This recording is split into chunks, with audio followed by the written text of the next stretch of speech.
Welcome to as education. आप लोग coaching को ऑफलाइन करने के लिए अप्रैल में हम लोगों का 2025 का जो सेशन है वो स्टार्ट हो रहा है और आप इस नंबर पे कांटेक्ट करके रजिस्टर करवा सकते हैं। देखिए, अभी आप लोगों ने हिंदी को एग्ज़ाम है वो दिया होगा और अब 10 डेज़ हमारे पास में है जिसमें कि हमको मैथ्स करना है। बिल्कुल बच्चों, घबराने की ज़रूरत नहीं है। 7 डेज़ की हम लोगों की सीरीज़ रहेगी जिसमें कि हम लोग हर चैप्टर में से 10-10 क्वेश्चंस जो मैं आपको पढ़ा रहा हूँ, जो मैं बताऊँगा, उसी के अंदर से पेपर बनने वाला है। हम कोई भी कंसेप्ट नहीं छोड़ेंगे और जो करेंटली ट्रेंड में कंसेप्ट्स हैं सीबीएसई को लेकर, वो कंसेप्ट्स पर हम क्वेश्चंस करेंगे।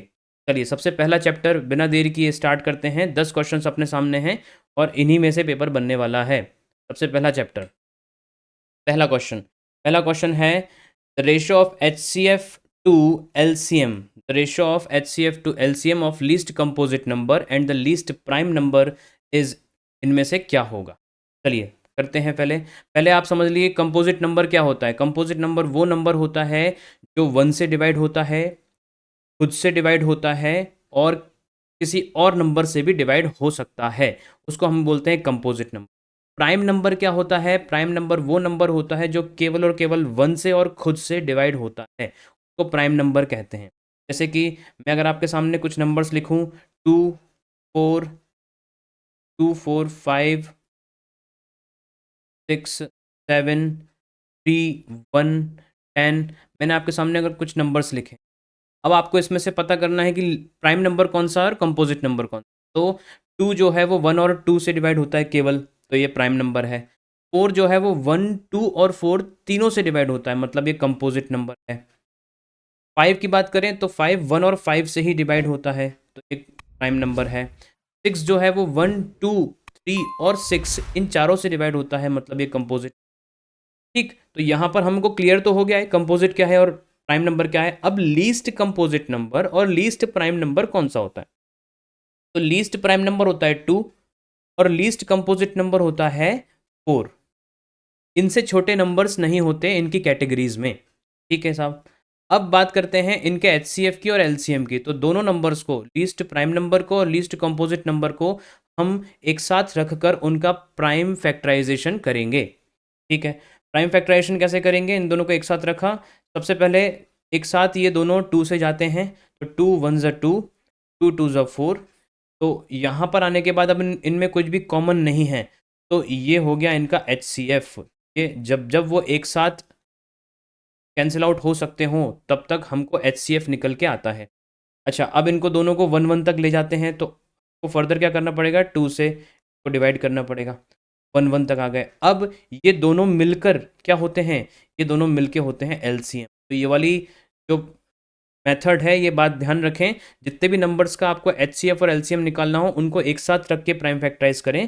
जब तक वो साथ में हो रहे हैं, एक साथ हो रहे हैं, वो एचसीएफ निकाल के देंगे और जब आप उनको 1 1 तक लेके जाओगे तो सब चीज़ों का मल्टीप्लाई आपको एलसीएम निकाल के देगा, सारे डिवाइजर्स जो हैं। चलिए, तो इन दोनों का हमको रेशो निकालना है। तो लीस्ट लीस्ट कंपोजिट नंबर और लीस्ट प्राइम नंबर के एचसीएफ टू एलसीएम का रेशो निकाल। एचसीएफ अपॉन में एलसीएम, ये आपके पास आ जाएगा कितना, 2 अपॉन में 2 इंटू 2 दैट इज़ 4। तो आंसर आ गया 1:2 आपका आंसर होना चाहिए, मतलब ऑप्शन नंबर सी। बिल्कुल टाइम नहीं लगने वाला है, 10 से 15 सेकंड में आप ऐसा सवाल आता है तो करेंगे। चलिए आगे बढ़ते हैं हम लोग अब। नेक्स्ट क्वेश्चन है हमारे सामने, if two positive integers m and n can be expressed as m equal to इतना एंड n इक्वल टू इतना।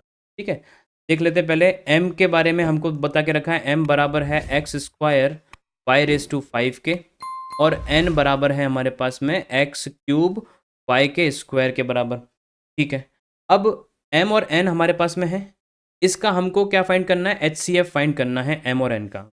बिल्कुल इजी है ये, दोनों नंबर्स को साथ में रख के प्राइम फैक्टराइज करते हैं, जो हमने जस्ट अभी पहले क्वेश्चन में किया है। अच्छा, दोनों नंबर्स को रख देते हैं साथ में, x² y⁵ comma x³ y का स्क्वायर। ठीक है, अब देखिए इन दोनों में से जो जो कॉमन है उससे हम इन दोनों को फैक्टराइज करते हैं। जो कॉमन पार्ट है, सबसे पहले x में देखो तो x² इसमें भी है और x² इसमें भी, x² से इनको डिवाइड कर लेते हैं। इधर आ जाएगा हमारे पास में x नहीं आएगा, हमारे पास आएगा y रेस टू 5 बचा। इधर क्या बचा, एक्स स्क्वायर जा चुका है, x आ जाएगा, वाई स्क्वायर आ जाएगा। चलिए अब और कुछ कॉमन निकल रहा है, बिल्कुल निकल रहा है। y का स्क्वायर जो है वो कॉमन है दोनों में, तो y का स्क्वायर कॉमन है, y का पावर 3 बचेगा और यहाँ पर बचता है x। तो ये अब जो हमारे पास वैल्यूज़ बची हैं, इनमें कुछ भी आप कॉमन नहीं निकाल सकते हो। तो जब तक दोनों साथ में फैक्टराइज हो रहे थे तब तक हमारा एच निकलता है, तो ये हमारा रिक्वायर्ड एच होगा। एच की वैल्यू होनी चाहिए x square into y square, x square y square would be h. Option number A is correct. Clear हो गई बात, आपको कुछ नहीं करना है, कॉमन देखना है और इसको सॉल्व करना है। नोट डाउन कर लीजिए इसको। चलिए अगला क्वेश्चन हमारे पास में है एजर्शन रीज़न, जो बच्चों को काफ़ी परेशान करता है। किस तरह का एजर्शन रीज़न आपको आएगा, किस तरह का आ सकता है वो देखें जरा। Assertion, HCF of any two consecutive even natural numbers is always two. क्या ये सही है? HCF दो कॉन्जिक्यूटिव इवन नेचुरल नंबर्स का हमेशा 2 होगा। जैसे कि एक एजम्पशन कर लेते हैं अपन कुछ, मैंने फॉर एग्जांपल 6 और 8 लिया, इन दोनों का HCF 2 होगा क्या? क्योंकि ये दोनों कब तक एक साथ फैक्टराइज हो सकते होंगे, 2 से किया तो 3 और 4। देखिए अब ये जो दोनों नंबर हैं कॉन्जिक्यूटिव नंबर्स आ गए, जिससे कि अब हमको इनके इनके बीच में कुछ भी कॉमन निकल के नहीं आएगा। सही बात है, HCF इनका 2, तो आप कोई से भी दो कॉन्जिक्यूटिव मतलब एक के बाद एक क्या इवन नंबर्स को लोगे, तो वो केवल और केवल 2 से डिवाइड हो पाएंगे। हाईएस्ट नंबर में केवल 2 से डिवाइड हो पाएंगे, क्योंकि फिर उसके बाद डिवाइड होने के बाद में वो ऐसे नंबर्स छोड़ देंगे जो आपस में कैसे हैं, को प्राइम्स हैं। ठीक है ना, को प्राइम्स रहें। ठीक है, तो ये हमको सही बोल रहा है, एजर्शन बिल्कुल करेक्ट है। रीजन की बात करते हैं, even natural numbers are divisible by 2। क्या even natural numbers divisible by 2 होते हैं? हाँ हो सकते हैं, इवन नेचुरल नंबर्स जो होते हैं वो डिविजिबल बाय 2, लेकिन यहाँ से रीजन से एजर्शन का रीजन निकल के नहीं आ रहा है। रीजन में आपको जो बोल रखा है वो बिल्कुल सही बात है, एजर्शन जो बोल रहा है वो भी निकल के आया कि सही है, बट रीजन जो है वो रीजन नहीं है एजर्शन का। तो हम क्या बोलेंगे, both A and R are true but R is not the correct explanation of A. Option number B will be correct. Got it? Even natural numbers divisible by 2 होते हैं, हाँ ये सही है, बट ये चीज़ हाईएस्ट कॉमन फैक्टर बनेगी ऐसा कोई रीज़न नहीं है। रीज़न क्या होना चाहिए था? रीज़न ये होना चाहिए था कि सर 2 से डिवाइड होने के बाद में जो नंबर्स ऑप्टेन होते हैं दोज आर को प्राइम्स। बिल्कुल सही, फिर वो अपना रीज़न होता। चलिए आगे बढ़ते हैं हम लोग। अगला क्वेश्चन है अगेन एजर्शन रीज़न। आपको इस क्वेश्चन में दे रखा है एजर्शन, सबसे पहले पढ़ते हैं। No two positive numbers can have 18 as their HCF and 380 as their LCM। कोई भी दो पॉजिटिव नंबर्स जो हैं उनका HCF 18 और 380 LCM नहीं हो सकता। देखते हैं, कोशिश करते हैं। भाई क्या है, 18 HCF होगा और LCM 380 होगा, इसको आप चेक कैसे करोगे? तो हमेशा ध्यान रखना, मैं जो स्टेटमेंट लिख रहा हूँ उसको आप हमेशा ध्यान रखेंगे ऐसे एजर्शन रीजन को करने के लिए। HCF will always always divide the LCM। LCM को हमेशा डिवाइड करेगा कौन? HCF। कोशिश करते हैं, 380 हमारे हमारे पास LCM है और HCF कितना है? 18। क्या 18 से कैंसिल आउट होता है? देखते हैं भाई, इसको 2 से आप करेंगे तो 9 आएगा, इसको 2 से करेंगे तो 190 आएगा। क्या 9 के टेबल में 190 आता है? नहीं। तो ये डिवाइड नहीं होता है, इसका मतलब no two positive integers can have 18 as their HCF and 380। तो HCF 18 हो जाए और 380 LCM हो जाए, ऐसा नहीं हो सकता। कोई ऐसे दो पॉजिटिव इंटीजर नहीं है, मतलब एजर्शन सही है, एजर्शन करेक्ट है।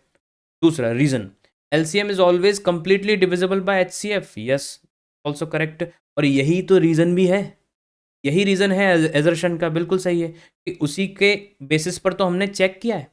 तो आप ये समझ गए हैं कि एजर्शन को चेक करने का अगर बेसिस आपको रीजन में दे के रखा हुआ है, इसका मतलब आपका आंसर रीजन सही है एजर्शन के लिए। Got it? तो option number A is correct, both A and R are true and R is the correct explanation.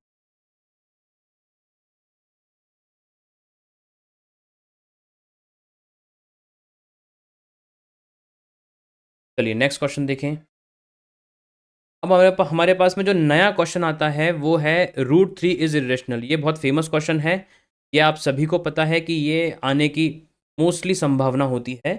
कुछ डिफरेंट अगर वो करना चाहें तो बाकी क्वेश्चंस में कर सकते हैं, जो हमारे पास बाकी 9 क्वेश्चंस हैं, लेकिन हम इसको सबसे इम्पोर्टेंट रखेंगे, है ना, सबसे प्रायोरिटी पर रखेंगे इसको। Prove that root three is irrational.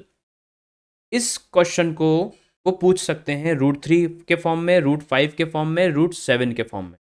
Root three या रूट फाइव या रूट सेवन, उसको आप सबसे पहले क्या करेंगे, फर्स्ट स्टेप में आप उसको मानेंगे कि वो रेशनल है। हम प्रूव करने इरेशनल जा रहे हैं लेकिन बोलेंगे रेशनल है। आप सबसे पहला स्टेप बोलेंगे let root three be rational number. Rational number हमने इसको बोल दिया। तो रूट थ्री जो है वो कैसे लिखा जा सकता है, root three is equals to p by q के फॉर्म में, where p and q are coprimes. ये को प्राइम्स हैं और ये कौन है, इंटीजर्स हैं। ये दोनों को प्राइम्स भी हैं और इंटीजर्स भी। अच्छा, पी एंड क्यू को प्राइम्स का मतलब क्या होता है सर?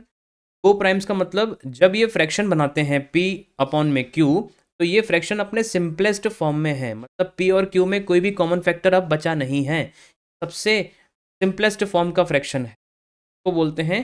तो p और q आपस में क्या हो गए, को प्राइम्स हो गए, एक दूसरे के लिए प्राइम हो गए, कोई भी कॉमन फैक्टर नहीं other than one. Next step क्या करनी है, देखो इतना आपने लिखा है तो आपको मिल चुके हैं हाफ मार्क, 3 में से हाफ मार्क आपके पक्के हो गए। स्टेप मार्किंग होती है क्योंकि। अब नेक्स्ट आपको करना है स्क्वायरिंग बोथ साइड्स। तो दोनों ही साइड्स को हमने क्या किया, स्क्वायरिंग किया, जिससे कि क्या हो जाएगा, ये 3 हो जाएगा, इधर राइट हैंड साइड हो जाएगा P square bye Q square.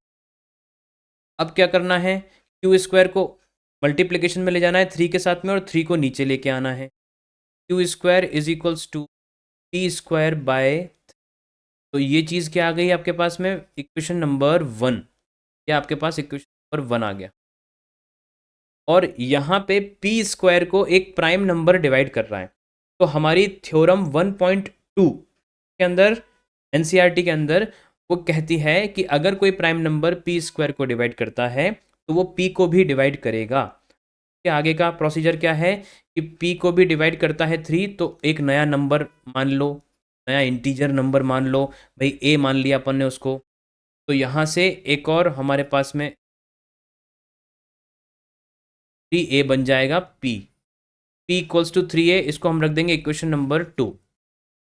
Okay, तो सब्सटीट्यूटिंग, इतना आपने लिख दिया, आपका एक नंबर और पक्का हो गया है, मतलब आधा नंबर यहाँ पे और एक नंबर इस यहाँ तक, फर्स्ट और सेकंड इक्वेशन देने के बाद में यू गॉट 1.5 मार्क ऑलरेडी। अगर इसके आगे नहीं आया तो आप 1.5 नंबर लेके निकलोगे, पक्की बात है।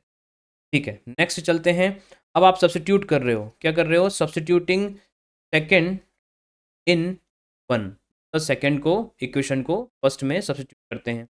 ठीक है, सब्सटीट्यूट करेंगे तो क्या निकलेगा हमारे पास में, x square is equals to p की जगह पर मैंने क्या लिख दिया, 3a का होल स्क्वायर बन जाएगा अपॉन में 3। इसको और सॉल्व करेंगे आगे तो हमारे पास आता है q square is equals to 9a square by 3 से 9 जो है वो कैंसिल आउट होगा कितने टाइम्स, 3 टाइम्स।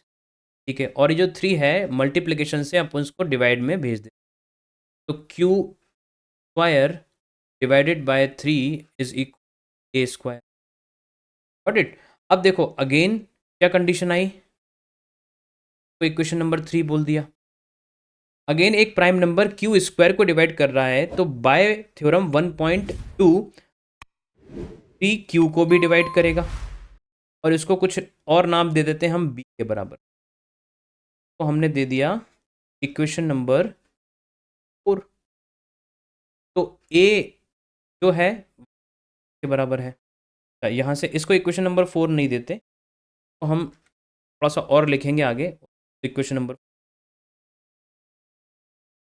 यहाँ से और आगे चले तो q इज इक्वल्स टू क्या लिख दिया, thrice of b, q is equals to thrice of b, इसको दे दिया equation number 4। Now from equation first, from equation second and fourth, second and fourth, दूसरी और चौथी इक्वेशन से हम क्या बोल सकते हैं, P अपॉन में Q can be written as thrice of A upon में थ्राइस ऑफ B। P की वैल्यू थी 3A और Q की वैल्यू थी 3B। अब ध्यान ध्यान दे बच्चों, P अपॉन Q शुरू में अपन ने क्या लिया था कि वो को प्राइम्स हैं, तब उनके बीच में कोई भी कॉमन फैक्टर नहीं है, कॉमन नंबर नहीं है। लेकिन P और Q की जब वैल्यू को हमने लिखा तो 3A अपॉन 3B आया, क्योंकि 3 से 3 कैंसिल आउट हो सकता, सिंपलेस्ट फॉर्म में कहाँ हुए। Got it. तो हमारा एजम्पशन जो है वो गलत था शुरू में कि √3 एक रेशनल नंबर है। Got it. Hence √3 is irrational. यहां पर लिखेंगे क्या, आप लिखोगे कैसे वो मैं आपको बताता हूं। इसके बाद का स्टेटमेंट क्या रहेगा, वो रहेगा पर लिखोगे आप here we have d as common factor in P and Q, but this this contradicts this contradicts our assumption, but this contradicts that P and Q are co-primes। फिर तो हेंस लिख लो, hence √3 is not a rational number and it is irrational। क्या हो जाता है, irrational। ये बात ध्यान रहे, इसको पूरे को आपको प्रॉपरली लिखना है इस तरह से। और मैं आपको बता देता हूँ कि मार्किंग स्कीम इसमें क्या रहेगी। तो मार्किंग इसकी स्कीम के लिए बच्चों देखो, यहाँ तक के क्वेश्चन को कवर करने के लिए आपको मिलेगा हाफ मार्क। इतना क्वेश्चन कवर करने के लिए आपको मिलेगा 1 मार्क। और फिर इतना जो आप कवर करेंगे इसमें आपको मिलेगा हाफ मार्क। और फिर लास्ट का ये पोर्शन आपको लिखने के बाद मिलेगा 1 मार्क। ठीक है ना।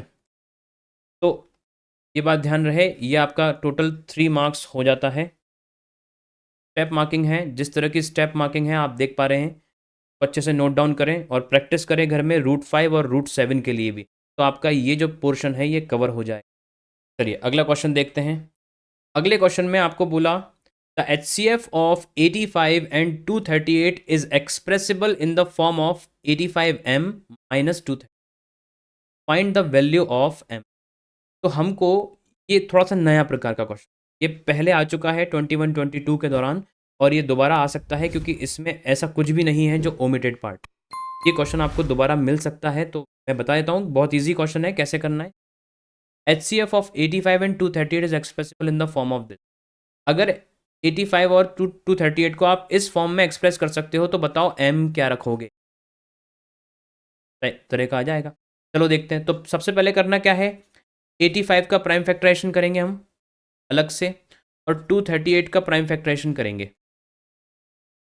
करते हैं दोनों का। तो ये 5 से कैंसिल आउट किया, कितना बचा 17। 17 अपने आप में प्राइम नंबर है, 17 से ही होगा 1। अच्छा 238 2 से हो सकता है 1 1 और 8 18, 119 का मल्टीपल है 17। 17 से कितने टाइम्स ये जाएगा 17, 17 7 सा, और 7 से दोबारा करेंगे हम लोग। तो इसका प्राइम फैक्टराइजेशन अगर हम देखें तो 85 का हमारे पास में आ जाता है 5 इंटू, और 238 का हमारे पास में आ जाता है 2 इंटू 7 इंटू 17। ये प्राइम फैक्टराइजेशन है। ठीक है सर। अब ध्यान से समझें, हमको इसको 85m माइनस 238 के फॉर्म में लाना है। तो थोड़ा सा समझते हैं पहले इसमें, इनमें कॉमन क्या क्या है सर। तो कॉमन है आपके पास 70। तो दोनों में से एक काम करो, इस मेथड को, तब इस इक्वेशन को हम पकड़ते हैं, ऐसा लिखते हैं, और इसमें से आप डेफिनेटली क्या निकाल सकते हो, कॉमन 17 कॉमन निकाल सकते हो। बिल्कुल, तो इसके पास क्या बचेगा 5m माइनस और क्या बचने वाला है 14, 14 और बचने 5m माइनस 14 वाला जो केस है वो और बचेगा। दोनों का HCF कौन है? दोनों का HCF आपको दिख रहा है 17, दोनों का HCF है, दोनों में कॉमन पार्ट। तो हमको एक्चुअली 17 को इस फॉर्म में लिखना है, 17 को हमको इस फॉर्म में लिखना है। तो m की वैल्यू यहाँ से कैलकुलेट कर लेते हैं। देखिए बच्चों, 85 इक्वल टू 5 इंटू 17 और 238 इक्वल टू 2 इंटू 7 इंटू 17 लिख सकते हैं। 17 दोनों में कॉमन है, मतलब HCF कौन हो गया 17, 17 आपके पास HCF आ गया। अब वो बोल रहा है HCF को ही हम इस फॉर्म में लिखना चाहते हैं। अब हम 17 को इक्वल टू किस फॉर्म में लिखना चाहते हैं 85m माइनस 238 के फॉर्म में। अब यहाँ से m की वैल्यू फाइंड कर लेते हैं। मतलब क्या है, हमारे पास इक्वेशन आ गई। Now we can find the m। अच्छा 238 को इधर ले आओ, 17 plus 238 is equals 85m। Okay 238 में प्लस करते हैं 17 को, तो वी विल गेट 7 और 8 5 15 4 1 5 अगेन, तो 255 equals to 85 by m, 85 into m। अच्छा 85 कहाँ आ जाएगा, डिवाइड में आ जाएगा, 255 divided by 85 is equals to, ठीक है इसको कैंसिल आउट करते हैं। 85 कितने टाइम्स 255 होता है 3 टाइम्स। m की वैल्यू फ्रेंड्स आ जाती है 3। बहुत इजी है, HCF निकालो और उस HCF को इक्वेशन के बराबर रखो, दैट्स ऑल, और आपके 2 मार्क्स इसमें पक्के हैं। m की वैल्यू निकालनी, गॉट इट, बहुत अच्छा। इसको नोट डाउन कर लें, इसको अच्छे से समझें, पढ़ें।